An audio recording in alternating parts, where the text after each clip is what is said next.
નમસ્કાર મારા વાલા વિદ્યાર્થી મિત્રો, સ્વાગત છે તમારું। આજે વિદ્યાર્થી મિત્રો વાત કરીશું ધોરણ 7ની અંદર સામાજિક વિજ્ઞાનની આપણી નવી સ્વ અધ્યયન પોથી જે આવેલ છે તેમાં મિત્રો ભાગ નંબર 1ની અંદર આપણો પાઠ નંબર 1 છે રાજપૂત યુગ, નવા શાસકો અને રાજ્યો।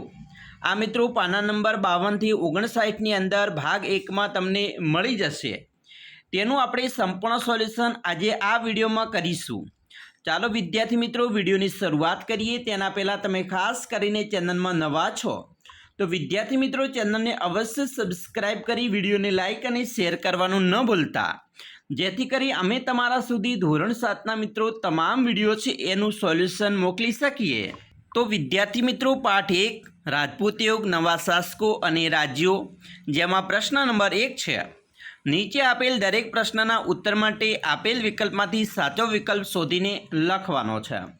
પહેલો પ્રશ્ન છે 7મી સદીમાં કોના અવસાનથી ઉત્તર ભારતમાં તેમના વિશાળ સામ્રાજ્યનું નાના નાના સ્વતંત્ર રાજ્યોમાં વિભાજન થયું? તો અહીંયા મિત્રો 4 ઓપ્શન છે, તેમાંથી સાચો ઓપ્શન છે એ હર્ષવર્ધનના રાજ્યમાં। તો આપણે અહીંયા જે બોક્સ આપેલું છે તેની અંદર આપણે એ ઓપ્શન લખીશું। બીજું, પ્રાચીન કાળમાં માળવાનો રાજ્ય પ્રદેશ કયા નામે ઓળખતો હતો? તો જવાબ આવશે અવંતી અને ઉજ્જૈની। એ અને બી બંને જે સી ઓપ્શનમાં છે તો આપણે અહીંયા સી લખીશું। 3, ખજુરાહોના ભવ્ય મંદિરો કયા વંશના શાસનકાળમાં બન્યા હતા? તો જવાબ આવશે ચંદેલ વંશના। તો અહીંયા સી લખીશું। 4, રાજસ્થાનમાં સાંભર સરોવર ક્યાં આવેલું છે? તો જવાબ આવશે ઉદયપુરથી પૂર્વે। તો જવાબ આવશે બી। 5, રાજા ભોજે વસાવેલું ભોજપુર નગર વર્તમાન સમયમાં કયા નામે ઓળખાય છે? જવાબ આવશે ભોપાલ, જે મધ્યપ્રદેશ રાજ્યનું પાટનગર છે। 6, અણહિલવાડ પાટણની સ્થાપના કોણે કરી હતી? તો જવાબ આવશે વનરાજ ચાવડાએ। 7, રાણીની વાવનું બાંધકામ કઈ રાણીએ કરાવ્યું હતું? જવાબ આવશે રાણી ઉદયમતીએ। 8, કયા રાજવીનો પરાજય થવાથી ગુજરાતમાં દિલ્હી સલ્તનતની સ્થાપના થઈ હતી? જવાબ આવશે કર્ણદેવ વાઘેલા। 9, રાજપૂત યુગમાં જમીનની ઉપજનો કેટલો ભાગ મહેસૂલ તરીકે ઉઘરાવવામાં આવતો? જવાબ આવશે સી, 6ઠ્ઠો ભાગ। 10, રાજપૂત યુગના ગુણોમાં નીચેનામાંથી કયા ગુણોનો સમાવેશ કરી શકાય? જવાબ આવશે આપેલ તમામ। એટલે કે રાજપૂત બહાદુર હતા, રાજપૂતો એકવચની હતા, તેઓ ગૌ બ્રાહ્મણ પ્રતિપાલક હતા। તો આપણા તમામે તમામ ઓપ્શન સાચા છે, ડી જવાબ સાચો છે। પ્રશ્ન 2નો આ છે બંધ બેસતા જોડકા જોડો। પહેલું છે ભીમદેવ પ્રથમ, તો જે મિત્રો સોલંકી વંશનો શાસક હતો, તો સી ઓપ્શન છે, તો આપણે અહીંયા સી લખીશું। બીજું છે મુંજ, તો મિત્રો મુંજ છે એ પરમાર વંશનો શાસક હતો, એટલે ડી ઓપ્શન લખીશું। રાજરાજ પ્રથમ, તો રાજરાજ પ્રથમ છે મિત્રો ચોલ વંશનો શાસક હતો, તો ઈ લખીશું 3માં। પૃથ્વીરાજ ત્રીજો, તો પૃથ્વીરાજ ત્રીજો છે એ મિત્રો ચૌહાણ વંશનો શાસક હતો, તો બી ઓપ્શન લખીશું 4માં। નરસિંહવર્મન, તો નરસિંહવર્મન એ પલ્લવ વંશનો શાસક હતો, તો એ ઓપ્શન લખીશું। અને ગોપાલ, તો ગોપાલ છે એ મિત્રો પાલ વંશનો શાસક હતો, તો 6માં જી આવશે। હવે પ્રશ્ન 2નું બ છે બી છે મને ઓળખો। હું માળવાના પરમાર વંશના રાજાઓની નગરી છું, તો અવંતી। મેં રાજસ્થાનના અજયમેરુ નામના નગરની સ્થાપના કરી, તો જવાબ આવશે અજયરાજ। 3, મેં પ્રજા માટે સોમનાથનો યાત્રાળુ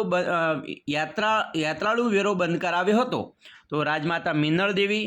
4, મેં આચાર્ય હેમચંદ્રાચાર્ય પાસે સિદ્ધહેમ શબ્દાનુશાસન નામના ગ્રંથની રચના કરાવી હતી, તો સિદ્ધરાજ જયસિંહ। 5, મારા નામ પરથી વનરાજ ચાવડાએ નવા નગરનું નામ અણહિલવાડ પાટણ રાખ્યું હતું, જવાબ આવશે અણહિલ ભરવાડ। 6, હું મુઝફ્ફર શાહ નામ ધારણ કરી ગુજરાતનો સ્વતંત્ર સુલતાન બન્યો હતો, તો જવાબ આવશે જફર ખાન। પ્રશ્ન 3, યોગ્ય શબ્દ વડે નીચેના વિધાનો ખાલી જગ્યામાં પૂર્ણ કરો। પહેલું, કુમારપાળ ચરિત્ર ગ્રંથની રચના ખાલી કરી હતી, તો જવાબ આવશે હેમચંદ્રાચાર્ય। 2, બંગાળમાં પાલ વંશનો સ્થાપક ખલિયા નામનો રાજવી હતો, જવાબ આવશે ગોપાલ। 3, દ્વાર સમુદ્રમાં ખલિયા વંશનું શાસન હતું, તો હોયસલ। 4, ચોલ મંડળ રાજ્યની રાજધાની ખલિયામાં હતી, તો તાંજોર। 5, ચૌહાણ વંશના ખાલિયા શાસક ભારતીય ઇતિહાસમાં અદ્વિતીય સ્થાન ધરાવે છે? તો પૃથ્વીરાજ ચૌહાણ. 6. રાજપૂત યુગમાં દરેક પ્રકારની નીતિનો અંતિમ નિર્ણય ખાલિયા કરતો હતો? તો જવાબ આવશે રાજા. પ્રશ્ન 4 છે એનો અ છે. નીચેના પ્રશ્નોના ઉત્તર 1-2 વાક્યમાં લખવાના છે. મિત્રો અહીંયા મેં પ્રશ્ન બોલી જાઉં છું, ખાસ ધ્યાનથી જોજો. કયા સમયગાળાને રાજપૂત યુગ કહેવામાં આવે છે? તો એનો જવાબ છે ઈસવીસન 700 થી ઈસવીસન 1200 વચ્ચેના 500 વર્ષના મધ્યમ યુગના સમયગાળાને રાજપૂત યુગ કહેવામાં આવે છે. 2. ગુર્જર પ્રતિહાર સામ્રાજ્યના પતન બાદ બીજા કયા નવા રાજ્યો સ્થાપિત થયા? તો જવાબ આવશે ગુર્જર પ્રતિહાર સામ્રાજ્ય પતન પછી ગઢવાલ, બુંદેલખંડ, માળવા, અણહિલવાડ પાટણ, ડહાલ, શાકંભરી, ગોહિલ વગેરે રાજ્યો અસ્તિત્વમાં આવ્યા. 3. વનરાજ ચાવડાએ નવીન નગરનું નામ અણહિલવાડ પાટણ શા માટે રાખ્યું હતું? તો જવાબ આવશે દુઃખમાં સાથ આપનાર પોતાના બાળમિત્ર અણહિલ ભરવાડના નામ પરથી વનરાજ ચાવડાએ પોતાના નવા નગરનું નામ અણહિલવાડ પાટણ પાડ્યું. 4. અણહિલવાડ પાટણના આદર્શ રાજમાતા કોણ હતા? જવાબ સોલંકી રાજ સિદ્ધરાજ જયસિંહની માતા મિનળ દેવી, જેમનું બીજું નામ છે મવણલ દેવી, અણહિલવાડ પાટણના આદર્શ રાજમાતા કહેવાતા હતા. 5. બંગાળના પાલવંશને પાલવંશ શા માટે કહેવામાં આવતો? જવાબ પાલવંશના સ્થાપક ગોપાલ અને તેના વંશજો નામોના પાછળના ભાગમાં પાલ શબ્દ આવતો હોવાથી બંગાળનો પાલવંશને પાલવંશ કહેવામાં આવે છે. 6. રાજપૂત યુગમાં ગ્રામ પંચાયતના વડાને શું કહેવામાં આવે છે? તો તેને મિત્રો મુખી કે સરપંચ કહેવામાં આવે છે. 7. રાજપૂત યુગમાં ગુજરાતમાં કયા 2 બંદરો જાણીતા હતા? તો 2 બંદરો છે એમાં સ્તંભતીર્થ ખંભાત અને ભૃગુ કચ્છ ભરૂચ, આ 2 બંદરો જાણીતા હતા. હવે આપણે બીની વાત કરીશું. નીચે આપેલા રાજ્યોને ઉત્તર ભારત અને દક્ષિણ ભારતના રાજ્યોમાં વર્ગીકરણ કરો. તો ઉત્તર ભારતના રાજ્યોમાં ગઢવાલ, ચંદેલ બુંદેલખંડ, પરમાર માળવા, સોલંકી ગુજરાત અને ચૌહાણ શાકંભરી. દક્ષિણ ભારતના રાજ્યોમાં પાંડ્ય, ચેર, પલ્લવ, ચોલ અને પાલ રાષ્ટ્રકૂટ. પ્રશ્ન 5નો અ છે નીચેના વિધાનો માટેના કારણો આપો. જેમાં પહેલું છે રાજપૂતાણીઓના વીરતા માટે જાણીતી હતી. ચાલો કારણ આપી સમજૂતી આપો. તો જવાબ જોઈશું કે રાજપૂતાણીઓ વીરતા, નિડરતા અને સતીત્વ માટે પ્રખ્યાત હતી. તેઓ હસ્તે મુખે પતિ, પુત્ર કે ભાઈને યુદ્ધમાં વિદાય આપતી. તેઓ સત્ય માટે જજુમવા પ્રાણની પણ પરવા કરતી નહીં. જરૂર પડે તેઓ શસ્ત્રો ધારણ કરીને યુદ્ધમાં લડવા જતી. યુદ્ધમાં મૃત્યુ પામેલા પતિ પાછળ તેઓ સતી થતી. શત્રુઓના હાથમાં પકડાઈ જવાના પ્રસંગે રાજપૂતાણીઓ એકસાથે ચિત્તામાં કૂદી જહોર પ્રાણત્યાગ કરતી. બીજો પ્રશ્ન, ભોજ પરમાર વંશનો સૌથી શ્રેષ્ઠ રાજા હતો? કારણ આપો. જવાબ ભોજ પરમાર વંશનો સૌથી શ્રેષ્ઠ રાજા હતો. તેની ખ્યાતિ ભારતના એક આદર્શ અને લોકપ્રિય રાજા તરીકે હતી. રાજા ભોજે ધારાનગરીમાં એક મહાશાળાની સ્થાપના કરી હતી. ફરતી ટેકરીઓની વચ્ચે તેણે ભોજપુર એટલે કે ભોપાલ નામનું સુંદર નગર વસાવ્યું હતું. ભોપાલ છે મધ્યપ્રદેશની હાલ રાજધાની છે. 3. તરાઈની લડાઈ ભારતીય ઇતિહાસનો મહત્ત્વની ગણાય છે? જવાબ જોઈએ. ઈસવીસન 1191માં થાણેશ્વર અને કંદાલ વચ્ચે આવેલા તરાઈના મેદાનમાં શિહાબુદ્દીન ઘોરી અને શિહાબુદ્દીન ઘોરીને પૃથ્વીરાજે સજ્જડ હાર આપી. તે પછી ઈસવીસન 1192માં પૃથ્વીરાજ ચૌહાણની હાર થઈ અને દિલ્હીના તખ્તા પર મુસ્લિમ સત્તાનો ઉદય થયો. આથી તરાઈની લડાઈ ભારતીય ઇતિહાસમાં સીમા ચિહ્નરૂપ ગણાય છે. 4. મિનળ દેવી આદર્શ રાજમાતા હતા? કારણ આપો. જવાબ સિદ્ધરાજ જયસિંહની માતા મિનળ દેવી. મયણલ દેવી આદર્શ રાજમાતા હતા. તેમણે પ્રજાને ન્યાય આપવા અનેક કામ કર્યા હતા. સોમનાથનો યાત્રાવેરો બંધ કરાવ્યો. ધોળકામાં મલાવ તળાવના બાંધકામમાં તેમનો જ નિર્ણય હતો. પ્રશ્ન 5નો બી છે, આપેલા ચિત્રનું નિરીક્ષણ કરી બાજુમાં આપેલા પ્રશ્નોનો જવાબ આપો. પહેલો પ્રશ્ન છે, આપેલા ચિત્રમાં આપને કયું દ્રશ્ય દેખાય છે? જવાબ આપેલા ચિત્રમાં રાજપૂતાણીઓને વીરત્વના દર્શન થાય છે. જ્યારે રાજપૂત રાજાઓ દેશના રક્ષણ માટે યુદ્ધમાં જતા ત્યારે રાજપૂતાણીઓ પોતાના ભાઈ, પિતા કે પુત્રને લલાટે કુમકુમ ચંદન કરી હસ્તામુખી યુદ્ધમાં જવા વિદાય આપતી હતી. તેનું ચિત્ર આપણને સ્પષ્ટ દેખાઈ રહ્યું છે. 2. આવી વીરતાભરી વિદાય કોને કોને આપવામાં આવી છે તેની યાદી બનાવો. તો આવી વીરતાભરી વિદાય રાજાઓ, સૈનિકો અને એવા દરેક વ્યક્તિઓને આપવામાં આવતી કે જેઓ કોઈના રક્ષણ માટે યુદ્ધમાં જવા તૈયાર થયા હોય. પ્રશ્ન 6નો અ છે ટૂંક નોંધ લખવાની છે. પહેલું છે રાજપૂત યુગની શાસન વ્યવસ્થા. જવાબ: રાજપૂત યુગમાં મિત્રો રાજાનું પદ વંશ પરંપરાગત હતું. રાજાનો જ્યેષ્ઠ પુત્ર રાજ્યાધિકાર બને તેવું ન હતું. રાજા પોતાના પુત્રમાંથી ઉત્તરાધિકારી તરીકે કોઈપણ એક પુત્રને યુવરાજ બનાવતા. આ યુવરાજ પાછળથી રાજા બનતો. લોકો અથવા રાજ દરબારીઓ ચૂંટણી કરીને અથવા પસંદગી કરીને રાજાઓની પસંદગી કરી હોવાનું ઉદાહરણો છે. જેમ કે કાશ્મીરના યશસ્કરની બ્રાહ્મણોની સભાએ પસંદગી કરી હતી. આ સમયે મંત્રીઓના બે પ્રકાર હતા, એક અમાત્ય અને બીજો સચિવો. અમાત્યનું કાર્ય મિત્રો મંત્રણા કે રાજનીતિ કરવાનું હતું અને સચિવોનું કાર્ય છે એ લડાઈ તથા સુલેહનું હતું. દરેક પ્રકારની નીતિઓનો અંતિમ નિર્ણય રાજા કરતો હતો. આ સમયે શાસનના અમલદારોમાં મહાપ્રતિહાર અને દંડનાયક જેવા હોદ્દાઓ અમલમાં હતા. નગરની સભાનો વડો છે એને નગરપતિ કહેવાતો હતો. હવે આપણે જોઈશું બી. નીચે આપેલા પાત્રનો ટૂંકમાં પરિચય આપો. જેમાં પહેલું છે કુમારપાળ. કુમારપાળનો પરિચય જોઈએ. કુમારપાળ પ્રજા કલ્યાણ શાસક હતો અને આચાર્ય હેમચંદ્રાચાર્યનું તેના ઉપર ઘણો પ્રભાવ હતો.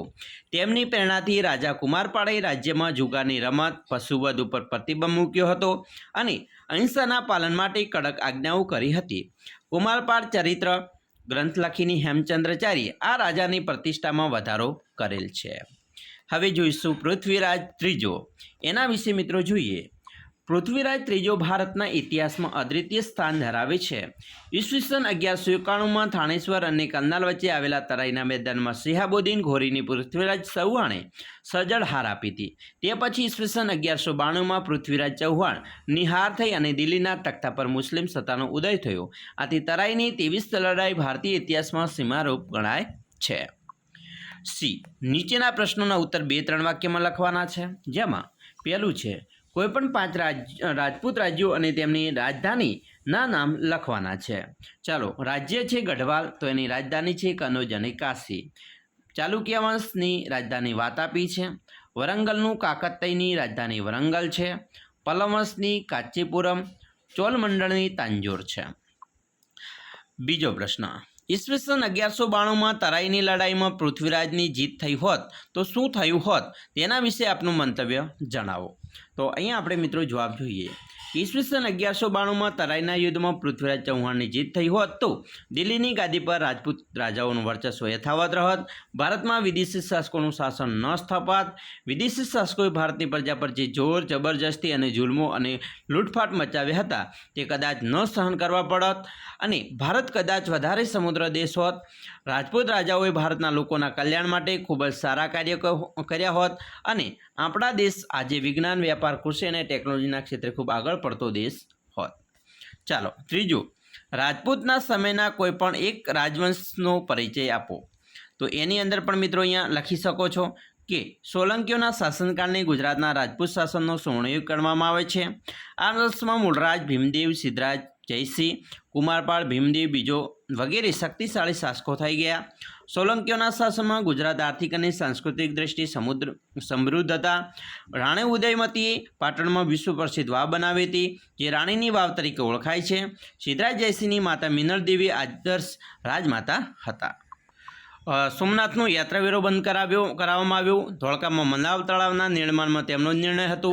કુમારપાળે રાજ્યમાં જુગારની રમત, પશુવધ ઉપર પ્રતિબંધ મૂક્યો હતો અને અહિંસાના પાલન માટે કડક પ્રતિજ્ઞાઓ કરી હતી. હવે આપણે પ્રશ્ન 7 છે. પહેલું છે અહીંયા મિત્રો માગ્યા મુજબ પ્રવૃત્તિ કરવાની છે કે તમારા ગામ કે શહેરની આસપાસ જૂના સમયના સ્થાપત્ય હોય તો તેના વિશે માહિતી મેળવી કોઈ પણ એક વિશે લખો. જોઈએ. ગોપી તળાવ ગુજરાત રાજ્યના સુરત શહેરમાં ગોપીપુરા વિસ્તારમાં આવેલું એક તળાવ છે.